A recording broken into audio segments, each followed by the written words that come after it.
बरबडी गावातील प्रभाकर भलमे हे त्यांच्या मित्रांचे लग्न असल्याने त्यांचा मुलगा रितेश याच्यासह वायगाव येथे लग्नासाठी गेले होते.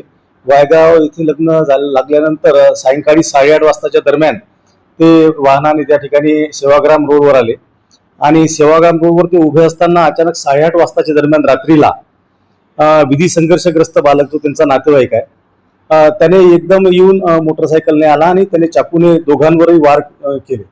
दोघांनाही तात्काळ हॉस्पिटलला सेवाग्रामला भरती करण्यात आले, परंतु त्या ठिकाणी नेल्यानंतर डॉक्टरांनी त्यांना मृत घोषित केलेले आहे. या दोघांचेही जागेच्या कारणावरून बरबाडी गावामध्ये वाद होते. याच्याबद्दलच्या FIR सुद्धा पूर्वी नोंद आहे. विधी संघर्षग्रस्त बालक जो आहे याच्याविरुद्ध सुद्धा FIR नोंद आहे आणि जे मृतक आहेत त्यांच्या विरुद्ध सुद्धा FIR सेवाग्रामला आणि वर्धा शहर पोलीस स्टेशनला नोंद आहे.